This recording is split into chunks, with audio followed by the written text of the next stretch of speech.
Quem me acompanha no meu outro canal, em que eu trato de yoga, já deve ter visto 2 vídeos meus em que eu falo da influência da alimentação na prática do yoga. Meu objetivo aqui é tratar do mesmo assunto, mas apenas do ponto de vista da meditação.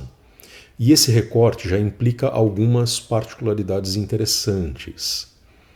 E eu começo justamente explicando alguns aspectos do que eu tratei lá nos outros vídeos, né, nos vídeos em que eu falo da alimentação do ponto de vista do yoga, lá no meu outro canal, justamente para poder fazer essa distinção e ajudá-los a entender essa questão dentro da meditação, dentro da prática da meditação.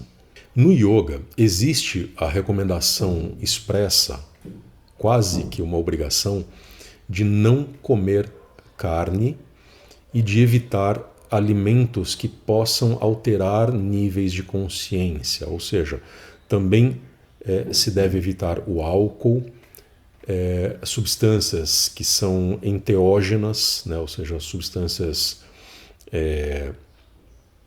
que alteram também níveis de consciência, estimulantes, entorpecentes, enfim. É importante evitar todos esses alimentos. Existe um entendimento no yoga que vem muito do Ayurveda de que a carne, né, as carnes de um modo geral, são alimentos das trevas. Só para tentar clarear um pouco mais, isso que pode se tornar muito complexo, mas tentando não tornar complexo, todos os elementos, os objetos, tudo aquilo que compõe o mundo, e inclusive os alimentos, eles são divididos em 3 qualidades, que são tamas, rajas e sattva, que são aspectos diferentes que esses objetos, que esses alimentos, inclusive, podem assumir. Então, por exemplo, tamas é associado ao peso, à inércia, à obscuridade.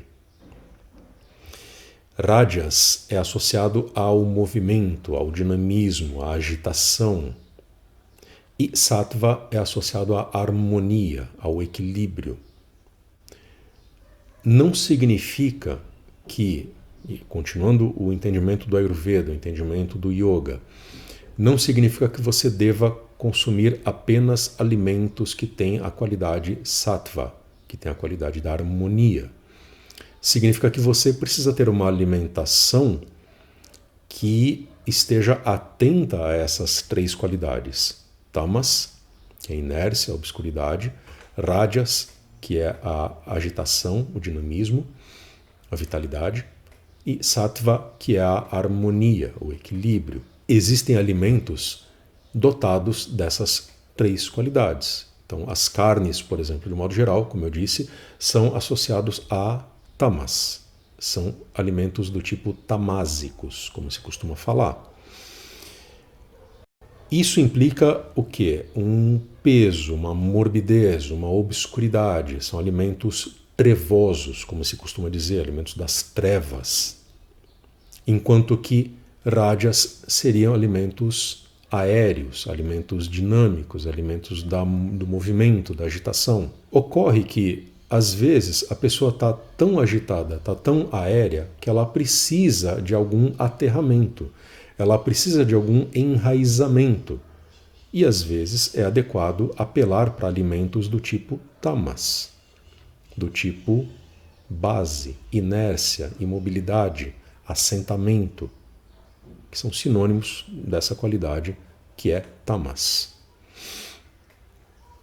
Ou seja, não significa que você deva, como um yogi, como um meditador, procurar só alimentos do tipo sattva, ou seja, alimentos sáttvicos. Claro que eles sempre vão ser os mais recomendados para aqueles que estão dedicados aí a práticas meditativas, mas às vezes você precisa trazer alimentos dos 2 outros elementos, das 2 outras qualidades, dos 2 outros gunas, que é esse conjunto de qualidades a que eu me refiro. Este é o ensinamento tradicional que vem lá do Ayurveda, vem do Yoga, vem da Índia. E é algo que pode ser aplicado com alguma com algum bom senso por quem pratica meditação. Mesmo que você não esteja interessado no yoga, né? Ou seja, você está neste canal basicamente porque seu interesse maior é a meditação. Mesmo que seu interesse maior seja a meditação e não o yoga, esse conhecimento que vem lá do yoga em relação aos alimentos, ele é muito útil. Porque ele sugere, e aqui talvez seja o ponto mais importante desta explicação, ele sugere, né, esse conhecimento sugere que o essencial ao escolher alimentos, caso você seja um meditador sério, ou uma pessoa que está aí se dedicando para se tornar um grande meditador, esse conhecimento ele é essencial. E o bom senso na escolha dos alimentos é mais importante ainda. O que eu quero dizer, que inclusive é o que eu explico nos meus vídeos que eu publiquei no meu canal de yoga, é que quando se trata de alimentação, o essencial não é seguir o ensinamento ayurvédico, o ensinamento do yoga, o ensinamento da macrobiótica, por exemplo, mas é ter consciência em relação às suas escolhas. E deste modo, com base nessa consciência, escolher a sua alimentação. Lembrando, principalmente, que todas as escolhas vão ter consequências, vão ter efeitos. E estes efeitos podem ser positivos ou negativos, de um modo geral.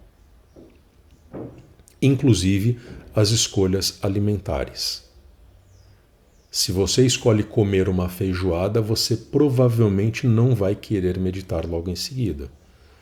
Porque seu estômago, seu aparelho digestivo, vai estar ocupado, trabalhando, consumindo muita energia que seria necessária para você parar em silêncio, em quietude, para meditar. São ações absolutamente conflitantes. Essa atividade digestiva que você está realizando logo após comer uma feijoada e a atividade não ativa, né, atividade passiva da meditação. São coisas completamente diferentes, que não vão se misturar em nenhum momento.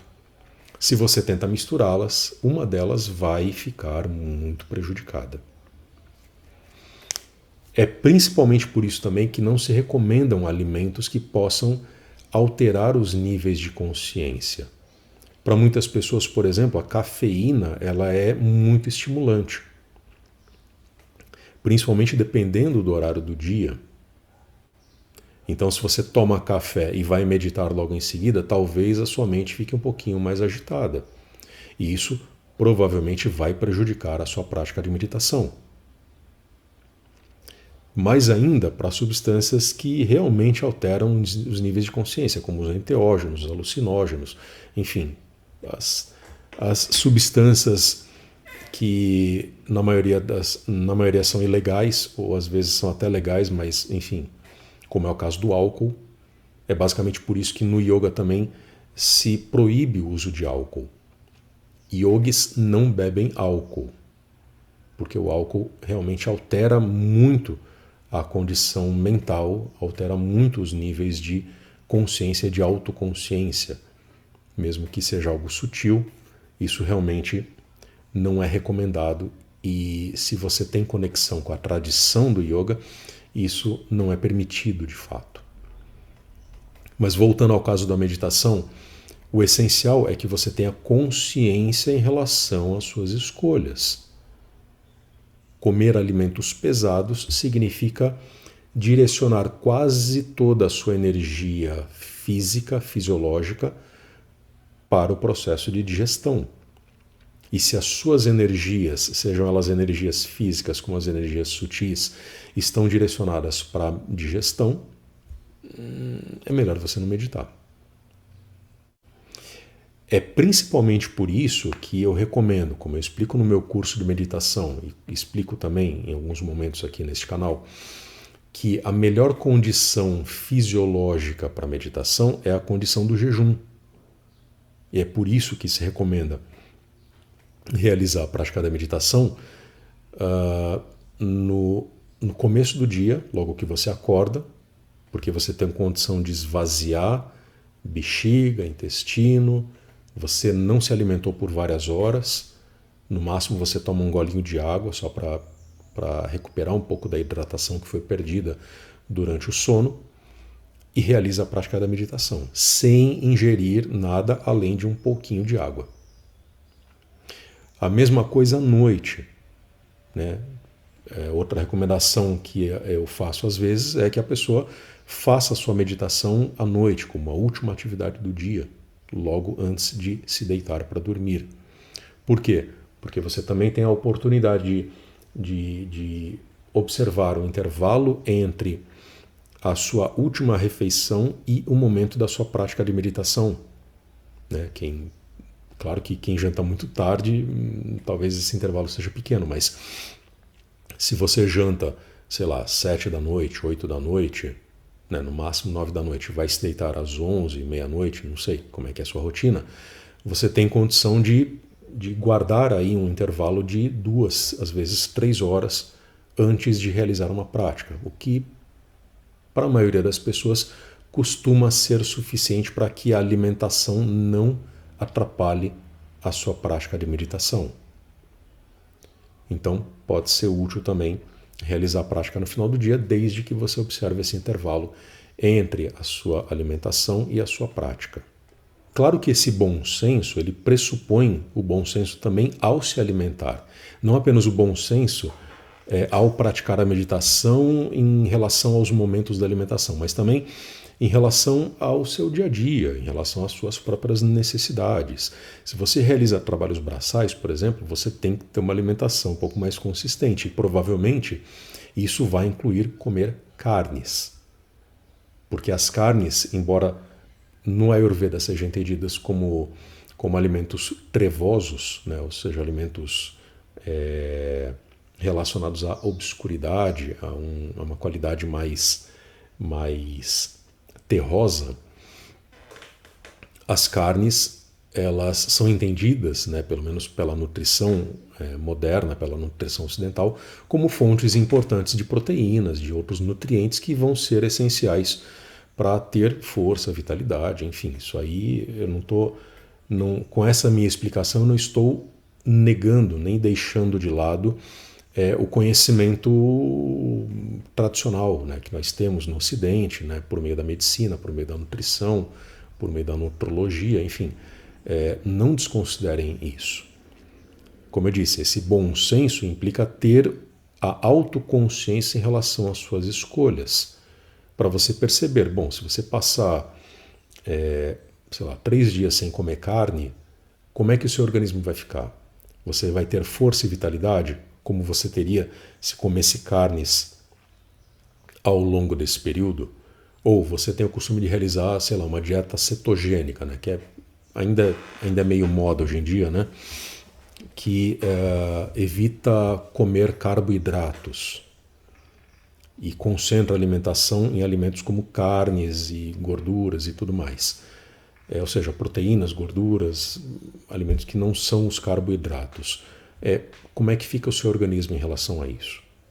Isso faz bem, faz mal, isso traz disposição, isso traz torpor. Essa autoobservação é essencial, inclusive para quem está se dedicando à meditação.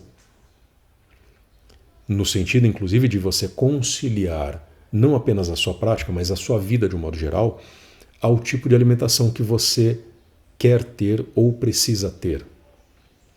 Então, eu realmente não recomendo que você siga cegamente, integralmente, certas linhas nutricionais, certas filosofias ou até ideologias nutricionais. Cada uma delas tem qualidades muito interessantes, mas quase todas elas têm também seus pontos de fragilidade, seus defeitos. E aquilo pode ou não se adequar à sua realidade. Então entenda qual é a sua realidade, quais são as suas necessidades, quais são as suas demandas, para daí você fazer as suas escolhas, inclusive tendo em vista a sua prática de meditação. ou a sua inclinação para a prática da meditação. Se você medita e faz musculação, por exemplo, né, são duas atividades bastante diferentes que vão sugerir, talvez, necessidades alimentares completamente distintas. Como é que você vai equilibrar isso? Você tem que pensar no caso, porque talvez as demandas nutricionais de uma musculação possam criar obstáculos para a sua prática meditativa e vice-versa. Então, se você quer ser um meditador e um praticante de musculação ao mesmo tempo, na mesma vida, provavelmente você vai precisar realocar essas atividades para que as demandas nutricionais não provoquem conflitos umas com as outras. Novamente, bom senso e consciência sobre as próprias escolhas, principalmente consciência em relação às dificuldades e aos efeitos positivos ou negativos que essas escolhas podem produzir. Esse é o caminho para lidar com a questão da alimentação, inclusive para vocês que estão decididos a se tornarem grandes meditadores. Se o assunto aqui ainda deixou algumas dúvidas, né, pode deixar um comentário, deixa sua pergunta no comentário, que eu vou responder no momento adequado. De repente até faço uma segunda parte deste vídeo, caso tenha sobrado uma dúvida um pouco mais complexa. E para quem tiver interesse, dê uma olhada no meu curso, inclusive tem um módulo em que eu falo da alimentação. Espero ter ajudado vocês aí. Obrigado e até a próxima.